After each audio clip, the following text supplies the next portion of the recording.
Hey folks, this is Sanjeev here from VNext Laboratories, and we are super excited to see the latest season of the FLL Game Changers season. And we had given a overview video, or I would say not really overview, more of a our predictions kind of a video earlier, which was super popular. So we thought that now that the challenge has been out for a little while and our elves have worked together to build all the models have been verified. We have all the models ready, and before we put them on the board, we thought that we should take a look at which challenges are worth doing, at least from the first point of view. And we are going to go take a look at these once we put them on the board and try it out a little bit. But usually our first impressions have been pretty spot on.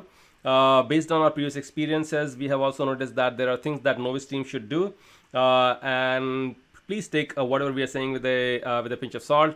If you go and take a look at some of the more experienced teams, these more experienced teams will actually do some very crazy things, some very out of box thinking. But if you are a novice team and this is your first year and you can only do small number of things, then what we are saying might actually help you in your challenge. So let's dive straight into the challenge. And one thing to note on the challenge board is it's a bit weird, the numbering, like, they're all over the place. One is on the left hand side, 2 is at the bottom, and then 3 is at the middle, and then 4 is somewhere else. But no matter what, let's go over it in the order that we have gone through. And one more thing, please do note that the number 8 is repeated twice. But it is not a mistake. It's actually both these challenges are marked as number 8, and we'll go over that in a second. So without further ado, let's dive straight into the challenges. So let's look at the numbers 0 and 1. The number 0 and 1 is, let's look at the number 0. The number 0, essentially, it used to be that there were restrictions on the robot, like how big your robot could be and how much you could fit inside a robot. But 1 year, FLL people have been experimenting with it, and sometimes they have put limits. For example, the robot can be only 12 inches high, 12 inches wide, 12 inches this. That's the maximum it could do. And sometimes they have tried to say, oh no, there are no limits, and then people have built some really amazingly big robots. And then this time around, they have tried to artificially restrict it in 2 separate ways. One is by saying that the robot, if you have the robot fitting within a certain area, which is the bottom left corner, not sure you can see here, but I'm going to place a marker here.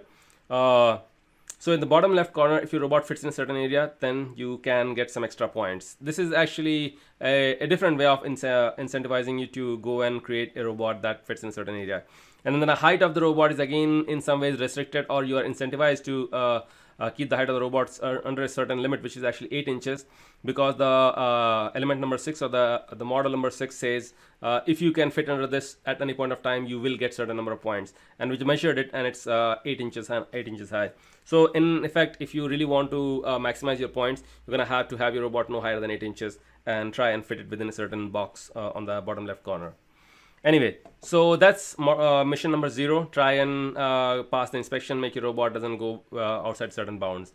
Number 1 is here is the bag number 8, right? So there are a bunch of pieces, and usually these kind of pieces are available in Lego architecture kind of series, so like White House model and so on and so forth. So that's what this looks like. But you are given the creativeness or the creative authority to build something that you want and push it somewhere on the field. Usually this is a fairly straightforward operation, and any new team can actually easily take care of this one, especially if they follow a few fundamentals that are present in our book. For example, navigation by dead reckoning, navigation based on wall following, or based on color following. It's not that hard.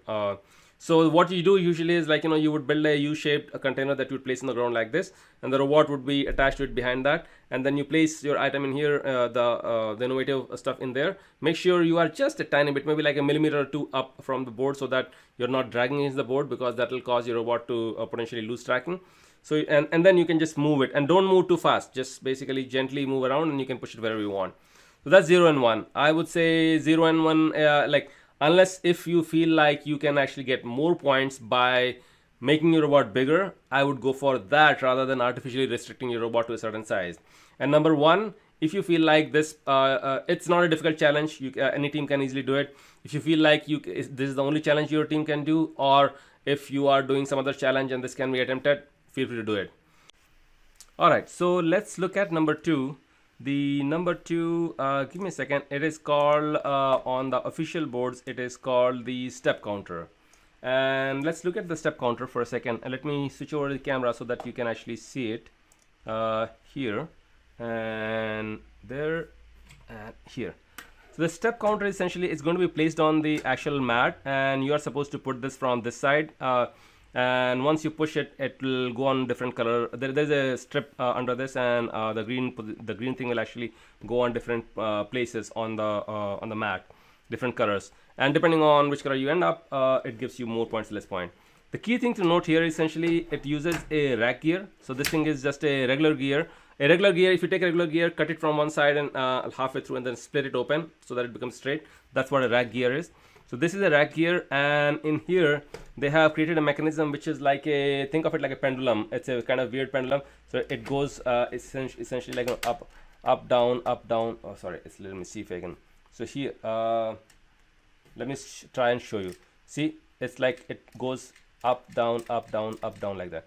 The thing to notice is this one is made in an interesting manner. If you try to push it straight, like if let's say, see, I push it, it actually gets blocked. So you have to actually work with this thing, push back, forward, back, forward, back, forth, back, forward, back and forth a bunch of times before this will actually go in all the way.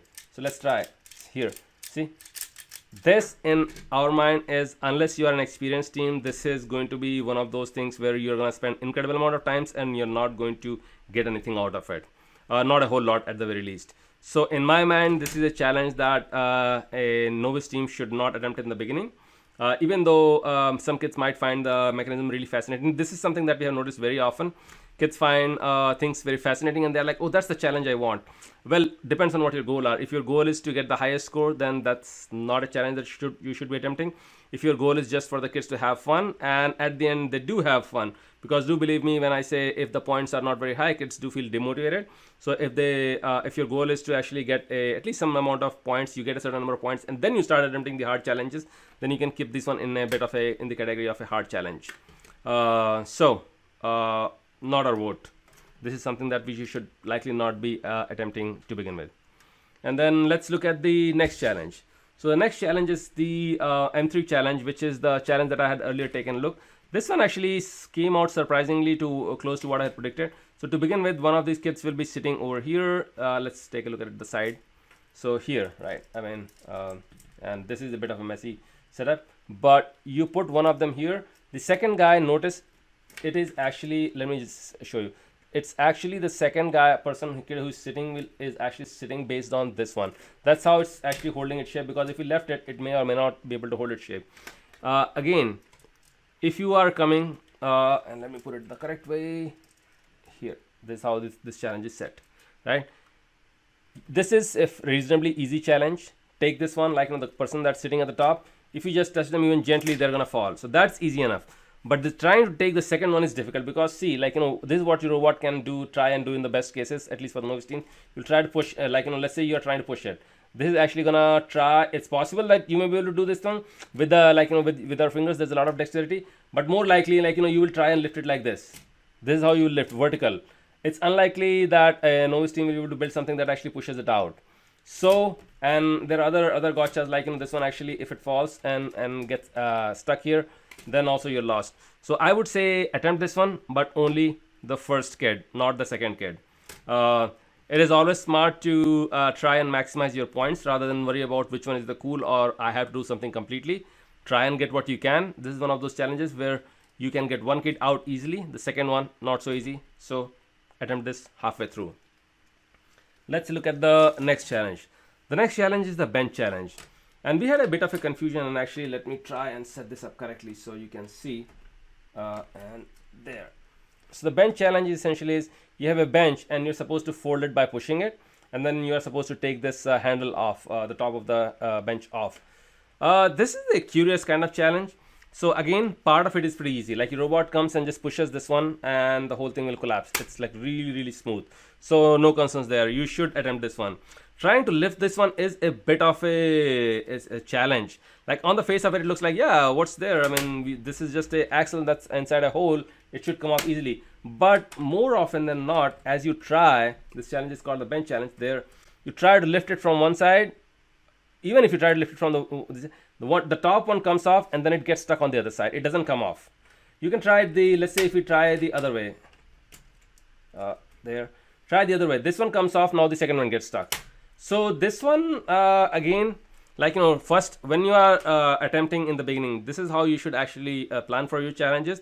From now until somewhere, I would say end of September, October, you should try all the easy stuff. Get the easy stuff out of the way so that you can have a place where your team feels reasonably comfortable. Because usually, if you haven't done a whole lot by somewhere in October, mid-October, end of October, your team starts panicking and then they start just trying to get some point somewhere, and that leads to very rash decisions. This one is try halfway.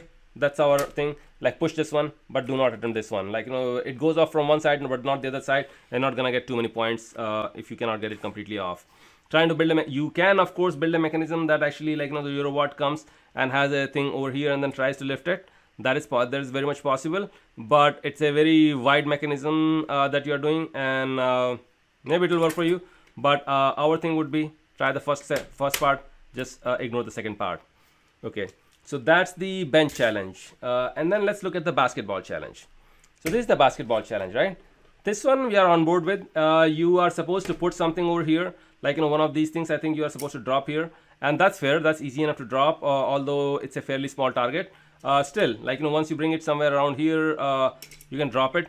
Sometimes what we do is we would build a mechanism that is like a funnel, right? We would place it on top of the thing and then we drop so that it guides it. Because trying to hit a small target from pretty far distance, especially given that this challenge is actually pretty much at the let me change the camera so that you can see. This is almost actually no, it is pretty close by. It is pretty close by. So if you can get there straightforward, no issues. And then taking this one up is also straightforward. We did not find too much problem with this mechanism. Just take it up and go over here. And the problem is, like, if you try to take it above the top one, there is nothing that actually stops this thing from falling off. If you end up pushing a little bit up, the whole thing is gonna fall off. So not the smartest idea to try, like, unless you have a very, very precise mechanism, unless, like, your team is super experienced and you're gonna be able to hold it at exactly the place. Sometimes what you can do is you can actually put let's say let me reset this challenge and show you what I'm saying so it makes sense to you a bit. Where is this thing? There. So what you do is you put something at the top so it cannot go, and then you push it, and in which case it will be fine. But trying to build a mechanism where there are two separate moving parts is a bit of a challenge for younger kids. You can at least push it halfway through. So trying to push this challenge halfway through and leaving it right there, that will give you a reasonable number of points without having to worry about the finesse that's required to finish the entire challenge. So let's look at the next challenge after this one. This is the basketball challenge, and stuff just keeps falling. This one is very easy to fall if you bring it up, so try not to do it. Next challenge, let's take a look at, and that's the pull-up bar. The pull-up bar, and let me bring it up here, right? This is the thing that came from FTC and FRC. FTC and FRC robots are really large. They have access to incredible amount of electronics and mechanical elements that you can build that you can use to build really strong mechanisms, and you can hang off of things. This is something that was brought from FTC and FRC, which are the metal equivalent of FLL for older teams and older kids. So hanging is something that novice teams should probably ignore. There are a lot of structural concerns, and you will need to really fortify your robot to be able to hang from something like this. And the other thing is your robot has to be able to pass under this one. So I believe I talked earlier, but if I put a tape against this one here, let me put a tape. This is actually, and let me place it this way so you can see it a bit. One edge to the other edge, it is about 8 inches. There you go. See, it's about 8 inches. 8 inches. It's possible that your robot may fit under that, in which case you should try to at least get that number of points pass under this guy. But hanging is something that's better left to the older teams. It may sound really cool, but in general, Lego robots are built using pegs and axles and so on, and most novice teams don't have the experience to build with multiple points of fortification. So if you are just sticking by 1 or 2 pegs or 1 or 2 axles, then the whole robot will potentially fall down rather than keep hanging. So and that being said, if your heart is set on this, look at, I believe it was called the Animal Allies Challenge. In the Animal Allies Challenge, we had a wall where the robot had to hang at the end of the challenge. If you look for that challenge, you may find some really neat solutions where the robot was being able to hang, although that was done with the help of the EV3. With the Spike Prime, you may have to modify your mechanisms because the motors are slightly different. Anyway, so this is the pull-up bar. Okay, and let's take the pull-up bar out of the equation. And next, let's look at what FLL people called Bokeh Posia. I have no idea. Anyway, so it comprises of multiple things. Let me put all of them together over here. These two, and there is one more piece. Let me see if I can find it easily. Here. So these three form the mission number 8. So this thing is where you put the these blocks, and the blocks are sitting here, and if you push them down, they go to the other side, right?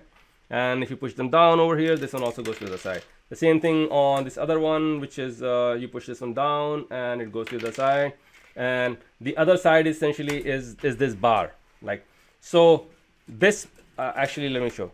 This mechanism is actually facing partially on your side like this, and this is actually facing towards the opponent who is competing against you, and this would actually drop things over here. So the actual configuration of this is like, let me try and see if I can get a little bit better angle. Here, let me get one more piece so I can showcase this a little bit better. Here, so this is how the configuration is somewhat like you push this guy over here. Let me get a little bit out of the way. There, you could put the thing over here, and then put this thing over here. So now there are two important things to consider. One is this is a shared model. This is the model that's shared between you and the other team. And FLL says, oh, you should talk to the other team before you should strategize. If you get any points here, that come in on your side or that are pushed, then you both get certain number of points. In general, it's a really bad idea to try and attempt missions like these where you are giving points to your opponent. That's number one. And the second is, in reality, when a FLL challenge happens, there are two teams. Like the kids are all excited. You are in this waiting area where you are waiting along with potentially your opponent, and you can talk to them. But in general, you are in the last minute making sure your robot is ready, your challenges are ready, your nobody's panicking, everything's there, your attachments are there, nobody's breaking the attachments. You don't have time to strategize with the other team. That's the first thing. Second, there is nothing that stops the other team from actually turning around at the end. In FTC, in fact, this is encouraged. That you strategize the best way to win. And the best way for the other team might be like, hey, why should we give points to you? So your team might not, or the opponent team might graciously accept all the points that you are giving to them, but they might not make any active efforts towards this thing. They're like, yeah, sure, go ahead and do it. So in general, we would just say, don't try this one. This is just not worth trying. This one, although is pushing things in your own area, it's easy enough. Like in robot that comes in, has a arm that actually moves like this. It can easily push this one, and that will come down in the area. So we would say do this, but only partially. This thing, yes. This thing, a flat out no. And let's take this one out of the equation. Okay, now let's look at number 9, which is the tire flip. One of the ones that I am always surprised by, I should rather say. Trying to flip the tire, this is a challenge. This is a kind of a challenge that we have been seeing. It's actually green. The green faces the top, and then you gotta flip it. So you see, this one is a little bit flatter. Oh, sorry, not flatter. This one is has a little bit of a lip on the side, so it can be lifted and turn. In general, this is a challenge that we would suggest that new teams just completely avoid. This has been attempted. It was attempted a bunch of times in the previous years, and it is one of those things like you need some purchase. So here is how I have seen it being successfully done. You build a wall over here, and the other side you have a scoop. The scoop comes in, lifts this thing, and flips this thing. Even there, then it is not 100% guarantee. I have seen it being super inconsistent when the flipping thing is considered. And this one, again, like you place it, try it. There is almost no friction on this side. Like there's very little friction as far as holding this thing is concerned. Try to flip this thing here, and here, and hoping that it lands in the correct place. That is a really difficult thing. I have seen kids that have spent, I would say, if not 2/3, at least half their time trying to do this challenge. these kind of challenges, and in general they have been not super successful. I would just completely avoid this one unless you are done with everything else and this is the only thing that is left. So no go. Let's now look at the cell phone, and the cell phone is right over here. It is the exact same challenge as the tire flipping one. If anything, this is a little bit more difficult because this is a very I don't know if it's more difficult or less difficult. Here you have heavier things. Here you have something that is relatively lightweight, and there is a tiny bit of gap over here. But that being said, the only things that are actually that can go inside it are, there are very few pieces. There are a few pieces that look like teeth, or they have pointy bits, and those you can use. But literally hold it here and try it here, and then lift and flip it. If you have time left at the end, try this one, but otherwise it's better to just skip the whole thing.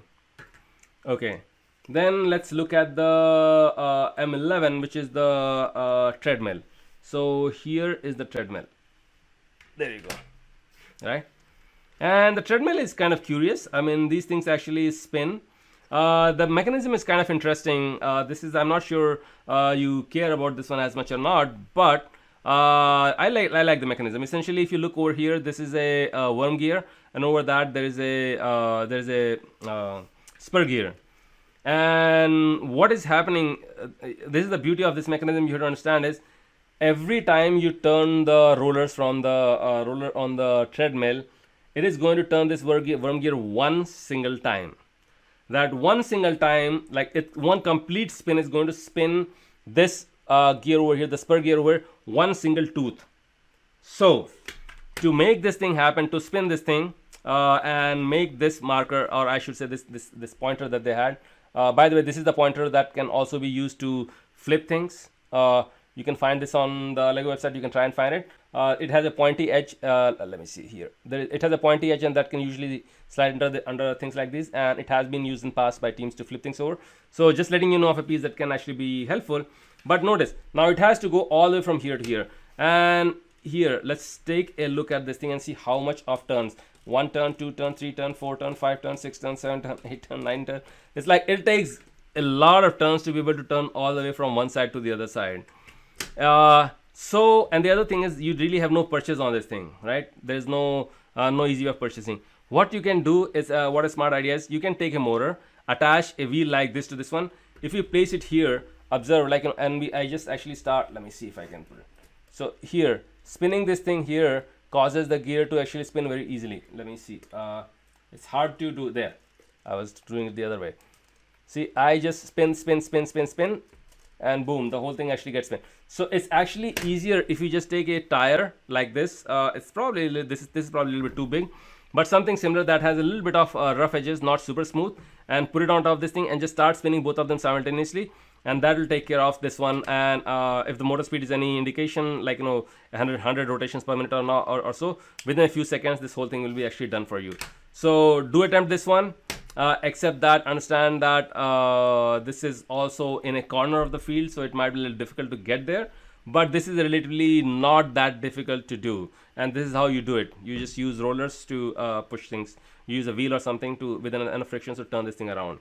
So that's number 11.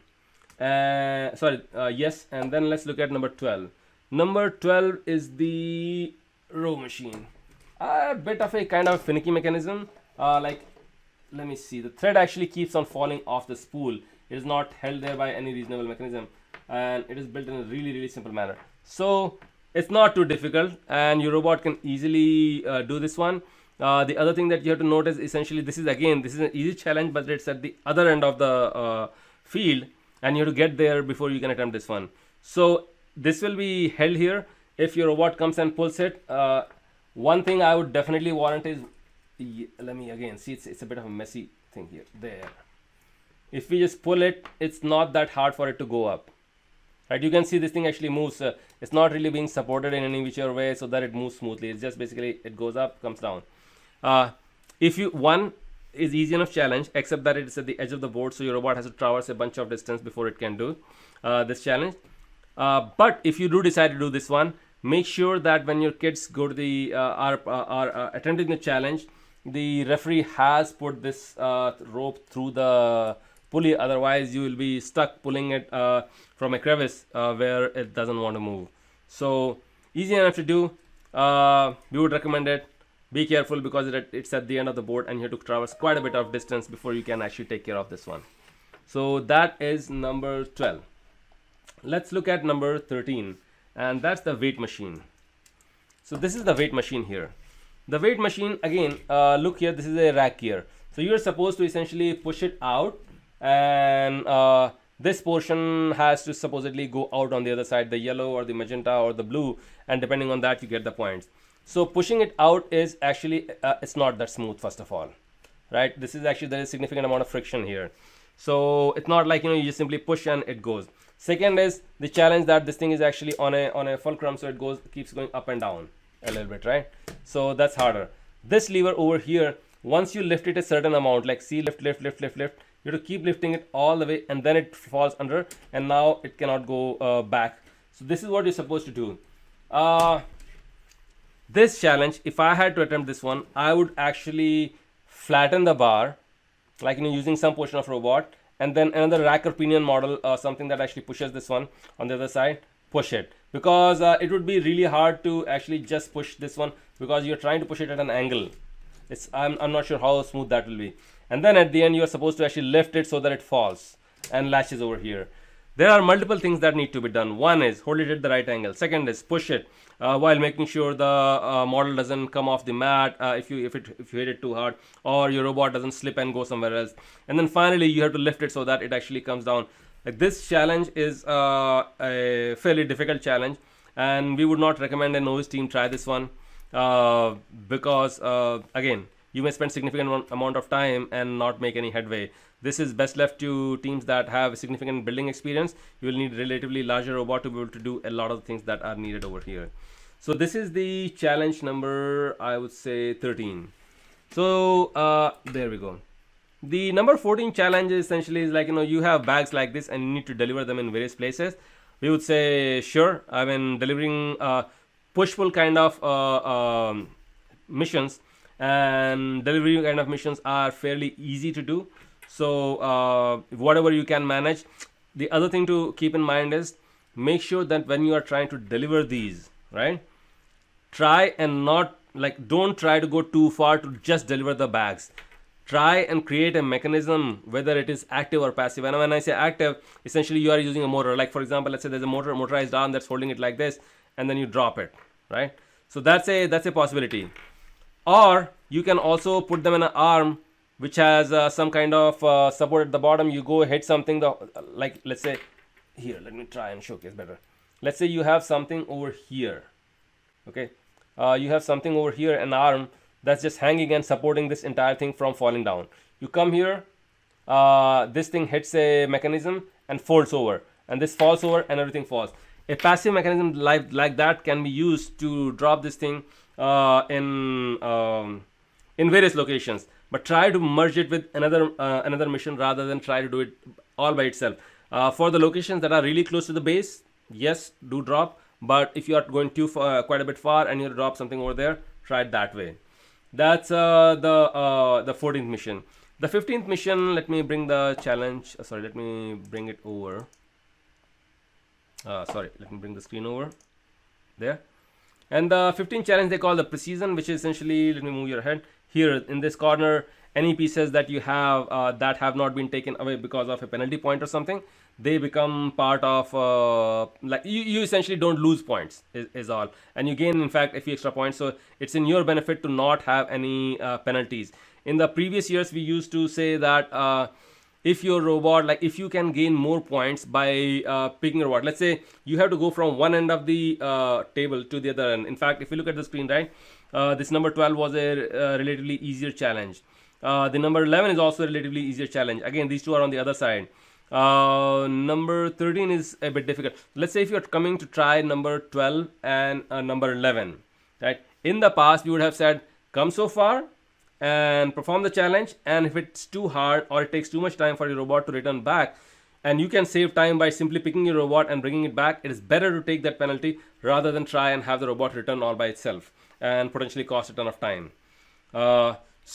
But this year, take a look at the Preseason points and see if it actually makes sense for you to, I guess, do this as the last mission in some ways. right? I mean 12 or 11 or 12, you can do it at last mission, or if you can't do it at last mission, you have to go and essentially tally the points against penalty points. Do you get more points if you take a penalty, or you get more points if you don't take a penalty? Okay, so one challenge that I had missed was challenge number 7.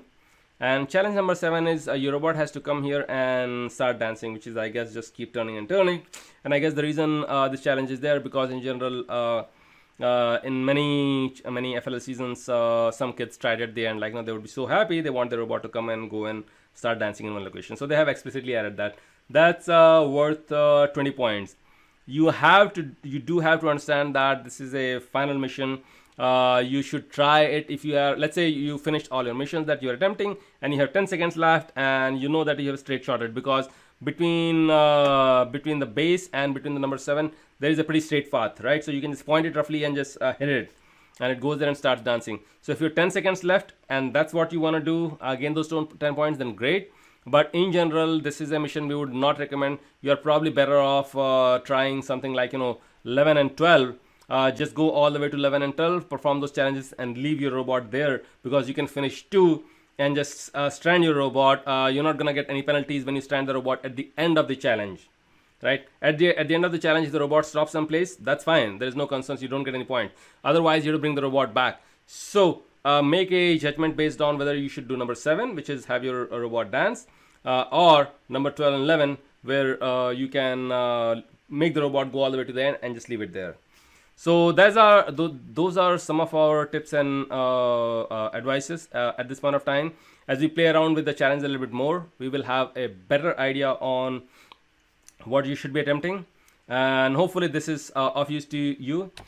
Please do subscribe to our channel.